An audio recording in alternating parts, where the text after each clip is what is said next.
여러분들 일단 딱 보시고 가장 많이 나오는 시어가 뭘까?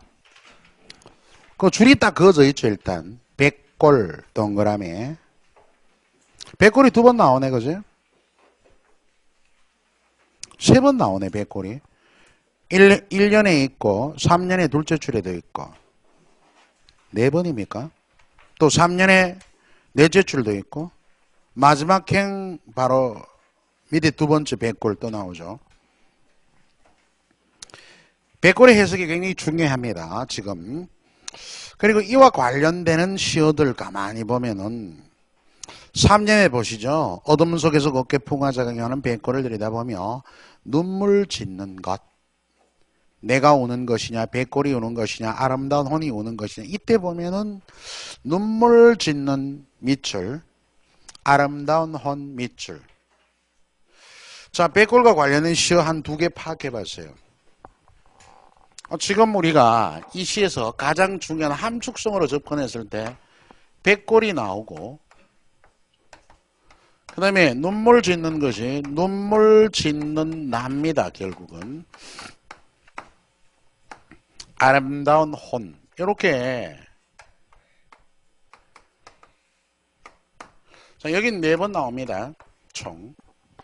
관련해서 이런 것과 연결할 때 먼저 이해할 것은 이것들의 함축적 의미인데요. 얘는 모두 다 시적 화자예요. 시적 화자는 바로 나라는 인물입니다. 시적 화자의 다른 표현 이렇게 해놨어요. 시적 화자가 시인이죠. 이럴 때는. 백골은 뭐가 연상이 됩니까? 여러분 연상 속성이 뭐예요? 죽음이잖아. 백골. 그죠? 백골은 죽으니까 백골 아닌가? 죽음이 연상된다면 이 시적 화자가 죽음을 의미했다. 이런 극단적인 표현은 아니고요. 백골, 눈물 짓는 나, 아름다운 혼. 이 세 개 모두가 시적 화자의 다른 모습이거든. 백골은 현실의 자입니다. 이건 좀 이따 얘기 풀어드릴게요. 그 다음에 눈물 짓는. 그걸 바라보면서 눈물 짓는다. 눈물은 그냥 나는 게 아니겠죠. 반성의 자. 아름다운 혼이 있는 곳. 이상적 자. 이렇게.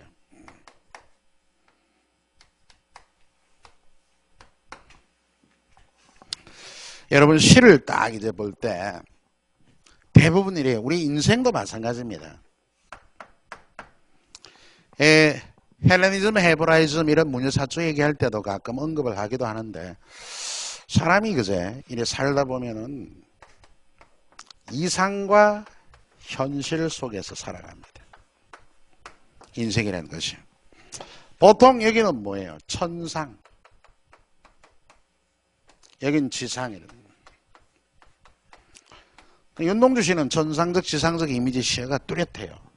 자, 어쨌든 이쪽으로 이상, 현실이라면은 자, 우리가 여러분도 현실 속에서 발을 딛고 삽니다. 그러면서 이상은 다 있죠. 뭐 자그맣게 얘기하면 합격. 이건 뭐 현실적인 이상 아닙니까? 근데 완성할 수도 있고 뭐 못할 수도 있어요. 그럼 완성했다 뭐 현실화 된다고 보고 또 다른 이상이 또 생기기 나름입니다. 공직에 여러분 들어가서 또 나름대로 승진이라든가 또 내가 어떻게 살아볼 것이다 라는 또 다른 이상이 수렴이 됩니다. 그 인간은 이상을 먹고 사는 존재라 그러잖아요. 현실 속에서. 그 현실에 굳건히 뿌리를 박고 계속 이상을 추구하는 이런 과정이 삶이라는 거예요. 인생. 이건 불변의 진리입니다. 모든 사람들이 여기에 이런 태도로 살아가요. 그래서 이런 ing가 끊임없는 삶이 바로 인생이란 말이야. 이건 어느 시대, 어느 현실이나 마찬가지입니다. 그럼 윤동주를 딱 비춰보면 이때 현실은 일제강점기고 별로 추구하되는 자기의 어떤 양심적인 가치를 추구하는 삶이죠. 거기 속에서 시를 쓴 거예요. 이렇게. 그 현실에 대한 뭐가 윤동주 씨는 그 사고 과정이 현실에 대한 뭐예요? 반성 또는 성찰. 그 반성과 성찰을 통해서 가끔 보면은 뭐가 부끄럽다. 부끄러움의 미학을. 그럼 여기서 반성, 성찰하고 부끄럽다.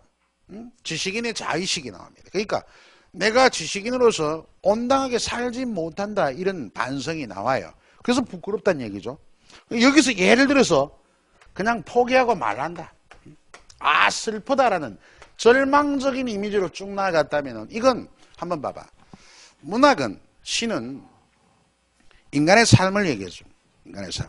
근데 그 속에서 올바른 삶의 가치는 뭘까?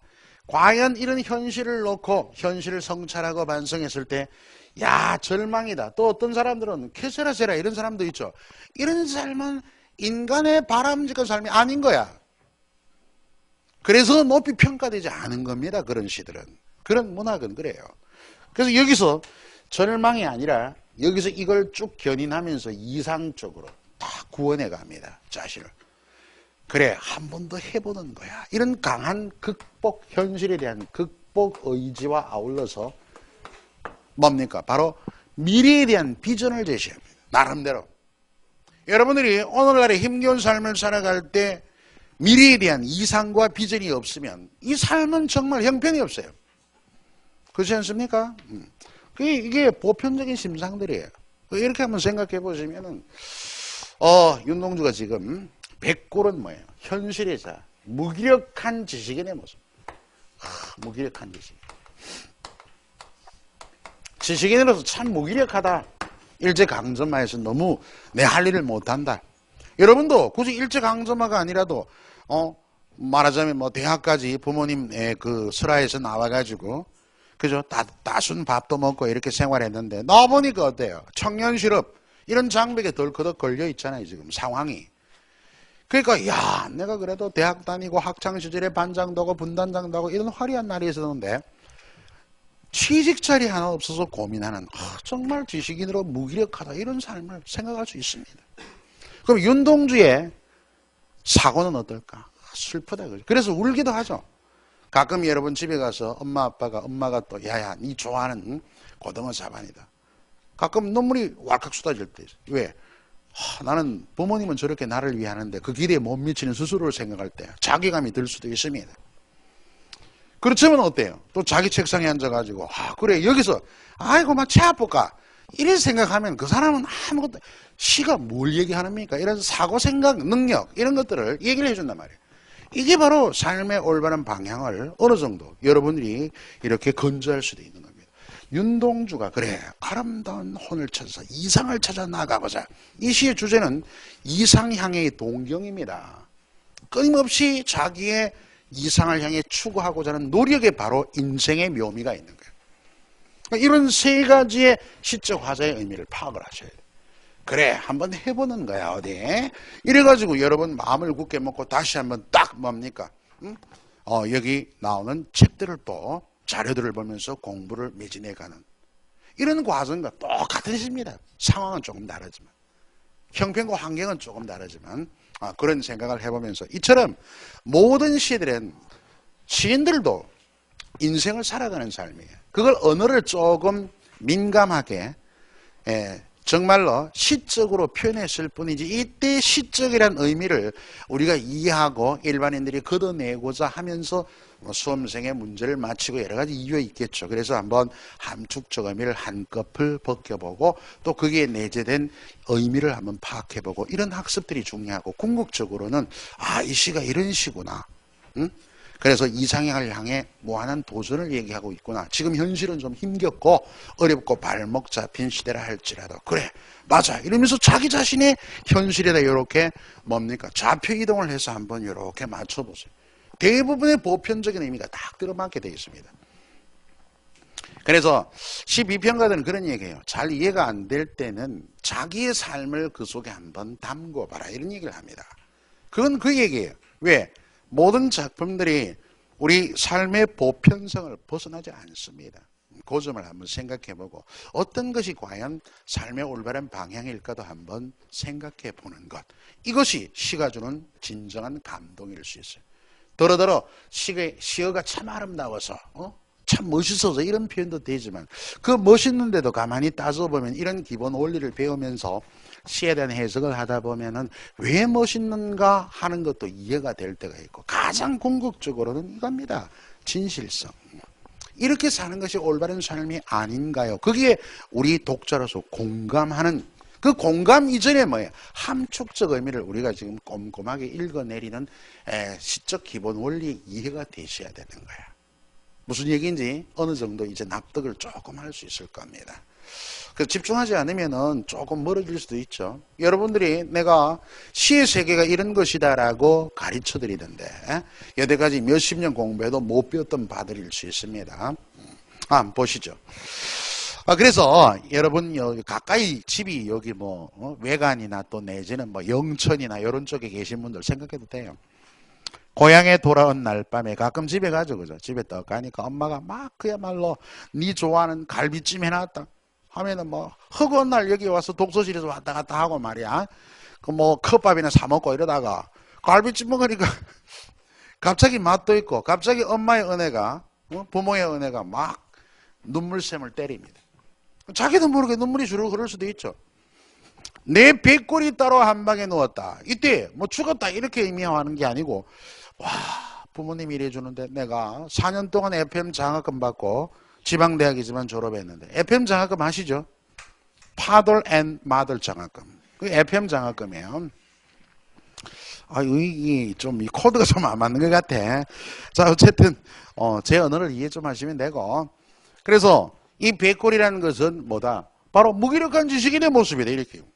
현실에서 야 내가 대학까지 졸업했네 쪽팔리게 말이야 취업자리 하나 없어서 허구한 날 4,300원짜리 알바나 하러 다니고 말이야. 와 서글프잖아. 어찌 보면은 월급 한번 제대로 못 받아보고. 그러니까 이 백골이 따라와 한 방에 누웠다. 바로 자신의 무기력함을 인식하는 거예요. 얻은 방은 우주로 통하고 어디에선가 소리처럼 바람. 이때 바람도 의식을 깨우는 존재입니다. 나를 생각을 지속적으로 이끌어주는. 여러분 뭐 굳이 얘기하면 폴 발레리라는 사람이 있어요. 저 프랑스의 시인입니다. 그 사람의 해변의 묘지라는 시 끝에 보면 이런 구절이 있어. 바람이 분다 살아야겠다. 바람이 불지 않는다. 그 뒤에 뭘까? 죽어야겠다. 이건 단순 논리죠. 죽으려고 쓴 시가 아니니까. 그래도 살아야겠다. 바람이 불든 불지 않든 살아야겠다는 강건한 의지입니다. 한번 생각해 봐요. 여러분 그런 시풍으로 윤동주가 이끌었다면은 여기 보면은 이때 바람은 자기의 의식을 가끔 가다가 그제 이 교실에 공부하다가 밖에 나가면 찬바람이 싹 불잖아요. 갑자기 뭔가 들킨 것 안 같습니까? 수업 시간에 4시간 수업을 들었는데 뭔가 뿌듯하고 이해되는 건 고사하고 계속 헤어진 애인의 뭐 변심한 생각에 대해서 주력해 있다거나 그런 사람도 혹시 있을 수도 있어요. 여러분 중에서 또 다른 생각. 야 집에 그 돈 5만 원 뒀는데 이건 누가 훔쳐가면 어떨까 하는 고민으로 계속 이런 사람은 콩밭을 경작하고 있는 거예요. 내 지식에 학습에 와서는 콩밭 가까이 가지 않습니다. 그러니까 다른 생각하면 집중이 안 되는 거예요. 공부가 안 되는 거예요. 그런 날들이 적청된다고 해서 학습된 건 아니겠죠. 그죠? 그래서 생각을 해보면서 계속 갑시다. 어둠 속에서 이때 뭐 윤동주의 시에서 어둠이니 밤이니 하는 것은 아무래도 암울성 아니겠네. 곱게 풍화작용하는 풍화작용이란 말은 여러분들 가만히 생각해 보면 과학적인 언어입니다만은 이걸 문맥에 맞게 바꾸면 쓸데없이 나이만 먹어가는 가슴이 텅텅 아프죠. 저기 문제풀이반 가면은 그 친구가 고3 때부터 수업을 들었어요. 여학생 하나가 지금 경북대 행정학과 1학년입니다. 작년부터 듣다가 지금 와가지고 또 문제풀이반 듣거죠. 공부 꽤 잘해요.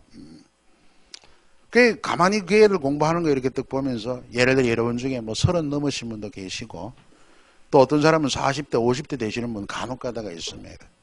야 쓸데없이 내가 나이만 먹은 거 아닌가.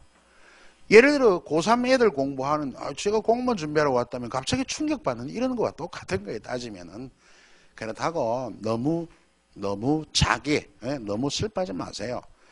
이런 말이 있지 않습니까? 가장 시작하는 시점은 나이에 관련된 게 아닙니다. 나이가 아무리 많고 적으면 저도 젊을 때 저보다 나이 적은 사람들이 막 톡톡 시집도 내고 막 이럴 때 속상할 때가 있었어요.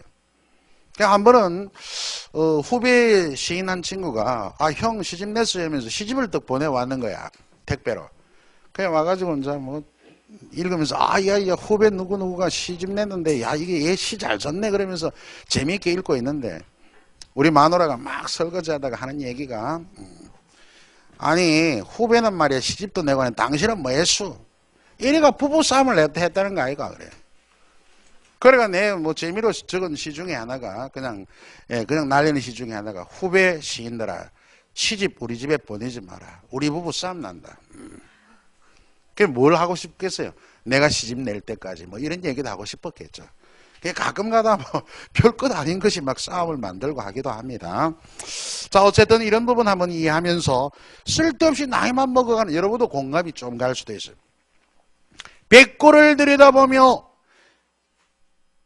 여러분들 보통 보면은 현실의 자, 내면의 자 두 개전이 있죠. 그죠? 여러분 지금 내 앞에서는 현실의 자라면 학생 제자들입니다. 물론 집에 가면 또 즐거운 또 자녀가 될 수 있죠. 물론 애물단지일 수도 있죠. 저년 저 새끼 저거 하면서 막 얘기할 수도 있습니다. 돈만 축내는 저 인간 밥벌레 하면서 빨리 합격도 못하고 그럴 때마다 고개 푹 숙이고 막 나오기도 하고 힘내세요. 지금은 약간 고개를 숙이고 뭔가 면목이 없을 줄 모릅니다. 그러나 합격 증서가 여러분의 모든 것을 떨칠 거예요.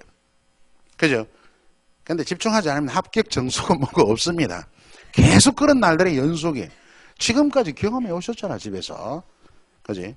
물론 취업 안 해도 좋다 못해도 좋다 너 평생 책임질게 이런 부모가 드물 거라 봅니다. 응? 집에 놀리면서 계속 그러니까 여러분들 그 의미를 알기 때문에 여기 지금 나름대로 공직을 위해서 이렇게 와 있는 것 아니겠어요? 자 그래서 백골을 들여다보며 야 내가 왜 이럴까 정말 쪽팔리죠. 그죠? 눈물 짓는 바로 반성하는 자신이 내가 오는 것이냐 백골이 오는 것이냐 아름다운 오는 이상적 자입니다. 지저 높은 개는 밤을 새워 어둠을 짓는다. 이때 개를 뭐 지주가 있다.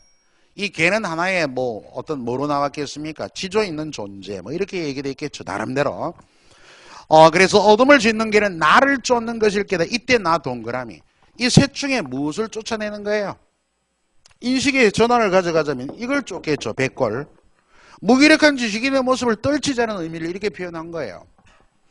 그래서 가자 쫓겨는 사람처럼 가자. 백골 몰래. 그러니까 무기력한 지식인의 자의 모습을 떨쳐버리고 무엇이에요? 이상적인 나의 자를 향해서 내가 되고자 했던 진정성을 향해서 나아가자. 주제가 바로 이상향의 추구. 좀 마무리가 됐습니까? 그 정도면 1번 문제는 한번 풀어두세요. 그렇게 어려운 문제도 아닙니다. 자 이렇게 함축적 의미 우리가 한번 점검을 해봤습니다. 그래서 이제 첫 번째로 속뜻에 대한 이해를 조금 어느 정도 간파했다면 두 번째 시의 이미지 여러 가지 부대적인 요소를 공부할 필요가 있습니다. 심상 여기에는 개념 둘째 줄 읽어봐요. 감각적인 형상 요거 시적 기능은 읽어두고요. 심상에서 가장 많이 나오는 문제는 그 밑에 동그라미 2번입니다. 밑에서 다섯째 줄 공감각적 이미지 요거예요. 요게 가장 고기도 작은 별. 요건 방법론이니까 뭐 어렵지 않습니다. 그 위에부터 연결해 볼까요? 단일 감각하면 사람이 느끼는 감각기관은 뭐 여럿 있는데 그 중에 감각이 5개입니다. 이걸 오감이라 그래요. 오감. 여러분 어르신분들 할머니들 얘기할 때 야야 오감타 이런 말 들어봤어요? 5가지 감각이 막 열려가지고 마음이 흡조가 되는 뜻입니다. 그럼 시각 청각, 후각, 미각, 촉각은 그 감각은 알 수 있죠. 이걸 모른다면은 여러분 뭔가 감각기관이 지금 문제가 생겼습니다. 아니면 알고는 감각은 느끼는데 머리로 이해를 못하는 거예요. 그죠? 자 이런 것들이 한 표현에 하나만 나타나요. 시각은 그 보듯이 색상의 이미지고 청각은 소리, 그죠? 소리. 다음에 후각은 냄새. 그리고 미각은 맛. 집집 기니마다 범을 씹다. 미각, 맛보다. 그 다음 촉각은 피부로 느끼는 거죠. 자, 그런데 이런 감각이 하나만 나타나면 단일 감각이에요. 근데 지금 2번 비중 둬야죠. 공감각적 이미지가 감각의 전이는 있잖아. 옮겨가다 이런 뜻이야. 전이는 옮겨가다. 우리가 뭐 차를 몰고 가다가 접촉을 했어요. 그럼 앞에 헤드라이트, 핸더, 뭐 이렇게 이제 운전석이 이렇게 나오잖아요. 앞에 그 보닛이 있고요. 그럼 앞에 사고가 나면 뒤로 이렇게 옮겨가는 걸 뭐라고 해요? 전이 이런 얘기 하잖아요. 전이는 옮겨가다 이런 얘기입니다. 자, 그래서 한번 보죠. 시속에서 두 가지 이상이 나타나야 돼, 감각이. 전이 옮겨감을 통해서 긴밀하게 밑줄. 긴밀하게를 우리 쉽게 얘기하면 주술관계로 이해하죠. 주어 서술어. 이 주술관계, 여러분 이건 꼭 알아야 됩니다. 긴밀하게 표현된 건데 감각이 두 군데 딱 나타나 있어요. 분수처럼 흩어지는 푸른 종소리. 푸른은 뭐죠? 시각. 종소리는 청각. 그리고 동해 쪽빛 바람. 쪽빛 코발트. 블루입니다. 그럼 쪽빛은 시각, 바람은 촉각. 그리고 해설빛, 금빛, 계로 노름을 울던 것. 자, 그러면 울음이 금빛이죠. 울음. 금빛은 뭐다? 바로 시각, 울음은 청각. 이렇게 됐다면 주술관계로 만들어야 돼요. 주어 서술을. 여러분 독해할 때도 얘기했지만 의미 단위에서 가장 중요한 문장 성분이 뭐예요? 서술어입니다. 그럼 주어의 서술어화 이렇게 만들어야 돼요. 그러니까 종소리가 푸르다, 바람이 쪽빛이다, 울음이 금빛이다 이렇게. 따라서 뒤에 보니까 뭐 바로 청각의 시각화, 촉각의 시각화 이 방향도 가끔 문제 나옵니다. 공감각적 이미지이냐 아니냐도 구분하는 게 나오지만 최근에 나온 문제는 위 줄침 부분에 뭐 바로 이미지와 같은 양상으로 언급된 것은 해서 방향까지 맞춰야 되는 문제입니다. 그러니까 제가 얘기했잖아. 주어의 서술어화 이렇게 만들라고. 방향 맞으면 답을 고를 수 있는. 공감각적 이미지에서 국한하지 말고 기왕지서 공부한 것 완벽하게 해결을 그렇게 해야 됩니다. 자, 복합감각은 읽어두고 심상 제시 방법도 연결해 읽어만 두세요. 생각으로 푸는 문제 가장 심상과 긴밀하게 연결되는 작품 박남수의 종소리. 종소리 제목은 전반적으로 청각이죠. 그죠? 감각으로 얘기하면. 그럼 여기 종소리는 지금 다른 시어가 거기 쭉 많아요. 일단 나는 떠난다. 종소리를 나, 즉 의인화시켰죠. 그러니까 여러분들 종소리 이 시는 보면은 종이 이렇게 있잖아요. 여기 칠흑의 감방이니 무슨 뭐 이렇게가 종이 하나 있다면은 여기 뭐 스님이 광 보신각 종을 치듯이 치면은 이 안에 갇혀있던 소리들이 여기 보면은 여러분들 이연에 보면 청동의 벽, 다음에 거기 보면은 칠흑의 감방이 있죠. 이건 속박입니다. 그건 속박되어 있다가 침과 동시에 이렇게 소리가 날아가잖아요. 이걸 표현한 거예요. 이 시는. 그래서 여기 갇혀있다가 날아간다. 주제가 뭐예요? 자유를 향한 비상 이겁니다. 아주 간단해요. 주제가. 종소리를 통해서 표현하고 있는. 나는 떠난다. 청동의 표면에서 일제히 날아가는 진폭의 새. 이게 공감각적 이미지입니다. 진폭의 새. 진폭이 종소리거든. 종소리가 세다. 이 의는 동격의입니다. 종소리가 세다 하면 종소리가 청각, 세다 시각, 청각의 시각화. 광맥과 나의 울음, 소리, 인종은 끝이 났는가? 청동의 벽과 칠흑의 감방은 종소리와는 뭡니까? 대립적인 함축성을 띠고 있죠. 여기는 갇혀있다 구속이고 종소리는 날아간 자유를 향해 날아가는 비상을 의미하니까. 나는 바람을 타고 들에서는 푸름이 되고 꽃에서는 웃음이 되고 뭐 웃음이니 악기니 무슨 뭐 가루가루 음향이니 모두 종소리의 다른 표현들입니다. 그 우측에 여러분들 그 시어의 함축성 의미에서 이번에 종소리는 자유를 향한 저항의 소리, 자유를 향해 날아가는 비상이다.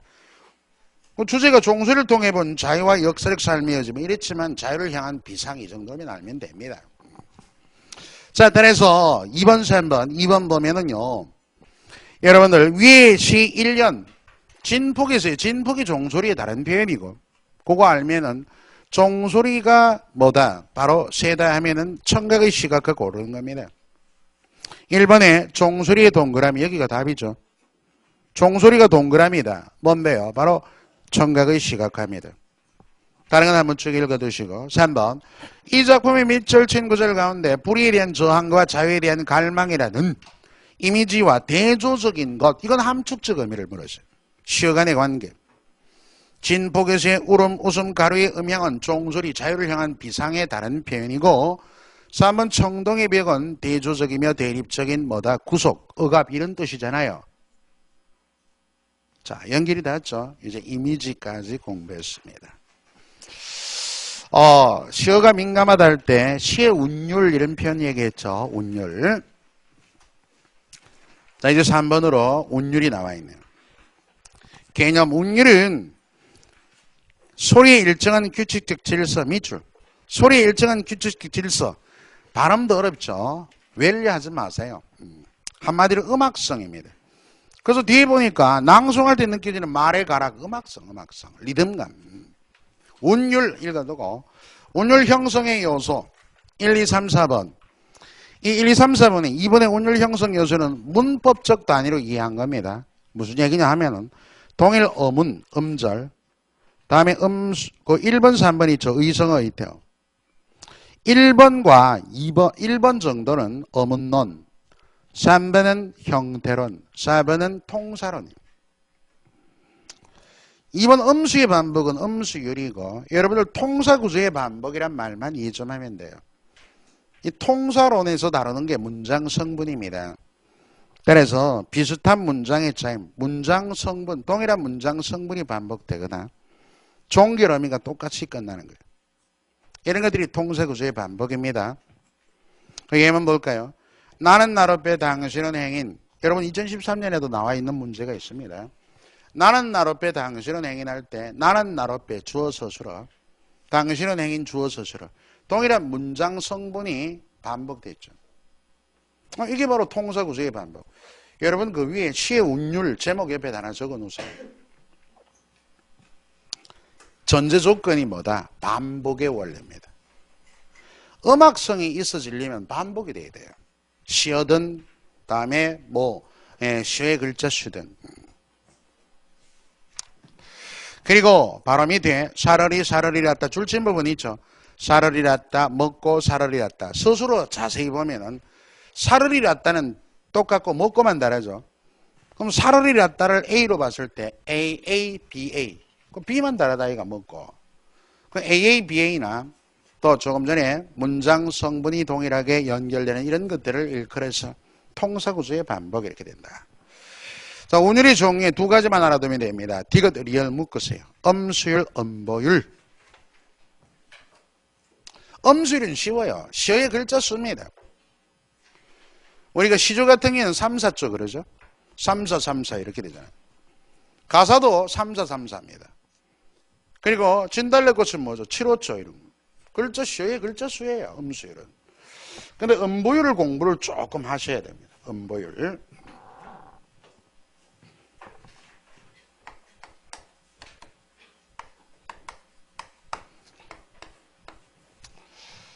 시의 한행이나 개념이 그래요.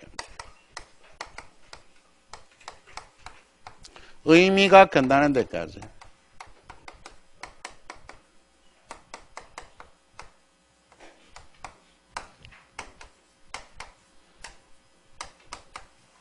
끊어 읽는 단위를 음보율이라 그래요. 시의 한행, 어떤 계산할 때 시의 한행일 때도 있고 또 행가리 해가지고 두행될 때도 있습니다. 끊어 읽는 단위입니다. 낭송할 때 끊어 읽는 단위가 음보율이에요. 참고로 이 지금 우리 한국 시가의 대표적인 율격을 음보율이라 그래요. 한국 시가의 대표적 율격. 이게 음보율이다. 예를 들어 보면은 보통 3음보, 4음보가 많아요. 3번 끊어 읽다, 4번 끊어 읽다. 그럼 3음보는 주로 이제 고려, 소교. 고려, 소교. 그리고 또 보통 7호조. 또 민요 같은 것도 있어요. 4음보는 대표적으로 시조와 가사 이런 게 4음보입니다. 현대시도 여기에 맞출 수도 있고. 시조 같은 경우에 3, 4, 3, 4 초장 딱 보면 청산리 벽계수야 수의감을 자랑마라. 초장을 몇 번 꺼내거든? 4번 꺼내거든. 그게 바로 사음보다. 또 홍진에 묻힌 분내 이내 생에 어떠한가 가사 한행을 몇 번? 4번 꺼내겠다. 이게 사음보야. 7호초 같은 게 진달래 것도 그렇습니다. 그런데 여기 이 기준이 뭐냐? 음보율을 가르는 기준이 등장성이라는 게 있어요. 등장성. 이 등장성이 뭐냐 하면은 동일한 시간에 낭송되어야 한다 이런 얘기인데 한번 예를 볼게요. 여러분 진달래꽃 보면은 나보기가 역겨워 가실 때에는 말없이 고이보내 드리오리다.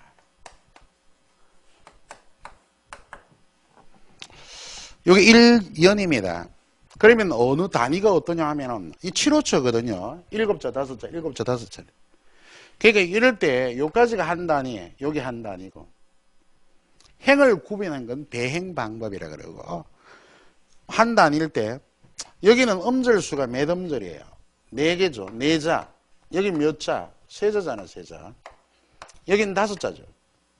이걸 동일한 시간에 낭송되도록 맞춰야 돼. 그게 등장성이라는 거예요. 어떻게 낭송하냐면은 기준을 뭐에 삼을까? 누가 봐도 여기 4음절의 길이의 기준 삼겠죠. 그러면 이건 길게 이건 짧게 할까 아이가? 그러니까 나보기가 역겨워할 때는 역겨워 길게 할 필요 없습니다. 4음절의 길이에 대한 여기 한번 쉬어가면 되죠. 나보기가 역겨워 가실 때는 어떻게? 4음절의 길이에 해당하게끔 짧게 스피디하게 낭송. 그러니까 나보기가 역겨워 가실 때에는 말없이 고이보내 드리오리다. 이렇게 낭송하는 이게 음보율격입니다. 요 정도만 이해하면 돼요. 볼 것도 없이. 자, 생각으로 푸는 문제도 간단합니다. 다음 작품을 읽고 물음에 답하여라. 그 주제 한번 알아두시고 이 시에서 반복에 의한 운율이 가장 잘 드러난 년 이건 모르면 곤란합니다. 1, 2, 3년 보세요. 그러는 동안에 영영 그 전부 다 반복됐잖아요. 계속 하나, 둘, 셋, 넷 무려 둘, 넷, 5행이 반복됐습니다. 골르면 되죠. 운율은 반복의 원리가 작용해야 한다. 이런 정도 이해하시고 음보율 잘 알아두시면 돼요. 자, 이제 4번째로 시적 화제의 정서와 어조, 태도 이런 관점입니다. 정서는 감정이에요. 자, 먼저 첫 번째 시적 화제. 이건 작품 속에서 말하는 사람입니다. 시적 화제.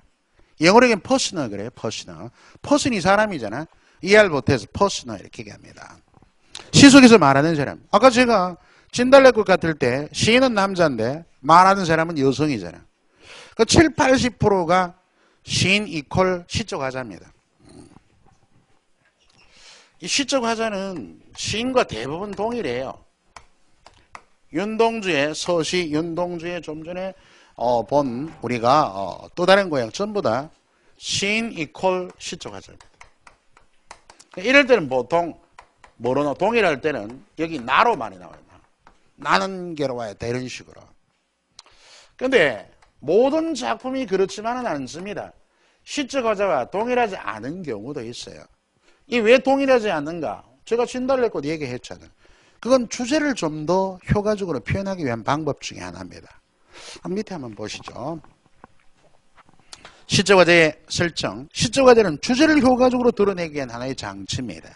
왜 그런가 하니 예문 봐봐. 진달래꽃 보면은 이 작품의 경우 시적 화자는 이별을 앞둔 여성입니다. 여자. 근데 이러한 시적 화자는 이별의 정한이 이 시 주제예요. 이별의 여러 가지 복잡한 마음 전거함. 이게 이별의 정한. 물론 그 극복도 있지만 이별의 정한이 주제라면은 이 주제를 보다 더 효과적으로 전달하고자 할 때 남성의 고압적이고 아주 그 뚝뚝 부러지는 뚝뚝한 목소리보다는 아주 다정다감하면서 절실한 여성의 목소리가 어울리겠다. 이래서 선택된 거예요. 또 예를 들면 김소울의 엄마야 누나야 이런 것도 있죠. 그죠? 엄마야 누나야 강변 살자 뜰에는 반짝이는 금모래빛 뒷문 밖에는 갈리태 노래 엄마야 누나야 강변 살자. 이 시는 소년의 목소리입니다. 그래서 강변에 살고픈 이 소망을 소년의 목소리로 순수하게 노래하는 게 좋겠다. 이런 주제를 드러내기 위해서 시적 화자가 설정이 되는 거야. 일반적으로. 뭐 7, 80%가 시적 화자 시인이지만 동일하지 않을 경우도 있다는 거 감안하면서 주제의 효율적인 효과적인 전달이다. 이 정도 이해하면 큰 무리수가 없습니다. 자, 시적 화자의 기능. 그거 뭐 읽어두고 복잡해질 수 있으니까 2번 봅시다. 시적 화자의 정서. 정서는 굳이 얘기하면 그 밑에 뜻이 있어요. 정서의 개념. 첫째 줄에 사물을 접했을 때 가는 감정. 시어나 어떤 상황을 딱 접했을 때 뭐 감동도 느낄 수, 기쁠 수도 있고 슬플 수도 있고 동정을 보낼 수도 있고 그렇지 않습니까? 이런 감정을 정서라 그래요. 정서. 그러면 진달래꽃 같은 경우에 이별을 앞둔 여성의 감정이 뭡니까? 슬픔이지, 슬픔. 이게 바로 뭔데? 바로 정서라는 거야. 그것이 지배적인 정서. 정서의 파악과 적용.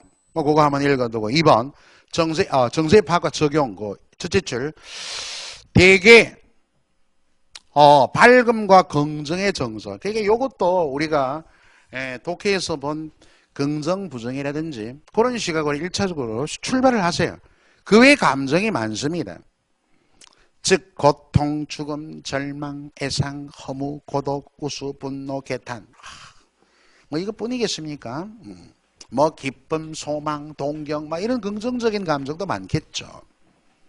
다음 시의 어조, 어조 옆에다가 T-O-N이 영어로 톤이란 말이에요. 톤. 어조라는 시적 화자에 의해 나타나는 목소리의 특성이다. 어조, 목소리의 특성. 어떤 목소리인가? 1번 화자가 자신에게 말하는 혼자 고백하듯 대표적으로 김남조의 설일. 또 혼자 고백적인 이런 목소리는 이것뿐만 아니고 많습니다. 시인의 내면세계, 사색적 명상적 밑줄. 사색적 명상적 할 때는 주로 이제 종교적인 의미와 관련이 많습니다.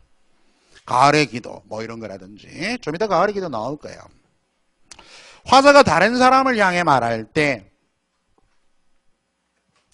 그래서 예를 들어서 기억 부분에 예문에 한용운의 찬송 같은 경우에 밑줄 그어보고 이건 님이여 당신은 100번이나 단련한 금결입니다 해서 말해지는 대상이 님입니다. 님. 님은 뭐 절대자일 수도 있고 여러 가지 의미 해석할 수 있죠. 그럴 때는 예찬적 태도 또는 예찬적 어조. 태도는 어조와 밀접하게 관련이 됩니다. 독자에게 말한 게 대표적인 게 김상용의 나무로 창을 내게서 고기 밑줄. 하나 알아둘 게 친근한 해화초입니다. 대화초가 해화죠.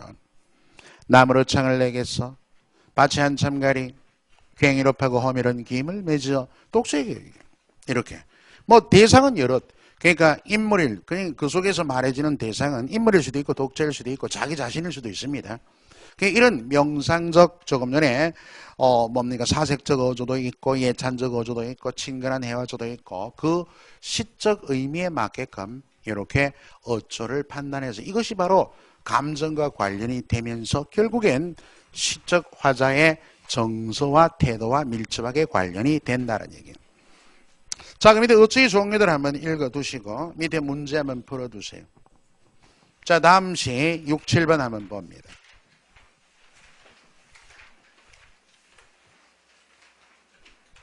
자, 김현승의 가을의 기도예요. 김현승.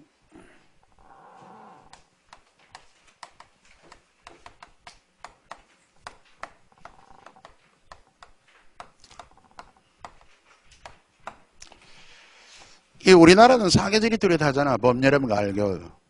그래서 사람이 살다 보면 나이가 들면은 자연을 닮아갑니다. 뭐 그렇지 않은 사람도 있지만은 자연의 이와 같은 순환 논리, 그 인간의 삶과 이렇게 연결한 그런 철학들도 많죠. 자, 보시면은 봄에는 이제 뭔가 소망과 새로운 출발을 많이 알리잖아요. 여름엔 정열적인 청년 시대가 있고, 가을 하면 인생의 이제 저무는 문턱 입구에서 뭔가 중년.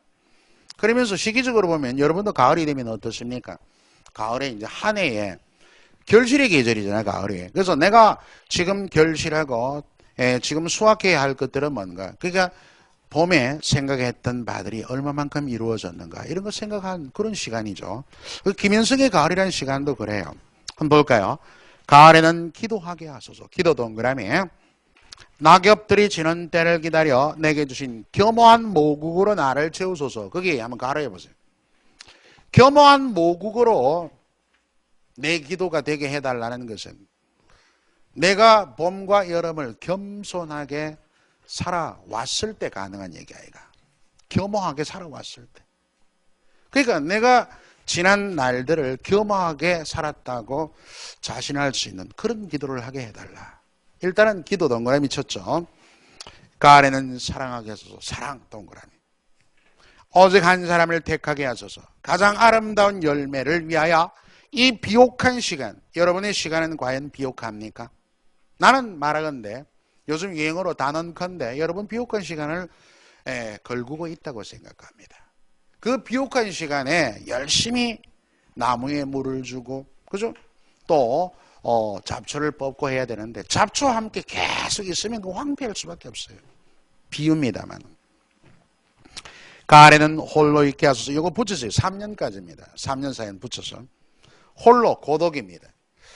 하나 좀 이따 공부하게 될 게 시상 전개 방식인데 여기 보면 점점 그죠? 기도, 그 다음에 사랑, 고독. 이럴 때 홀로 있게 해달라. 김현성의 시에서 고독의 주관적 의미를 잘 알아야 돼요. 이 김현성이라는 시인은 이 고독을 굉장히 주관적으로 썼습니다. 삶의 가장 높은 경제.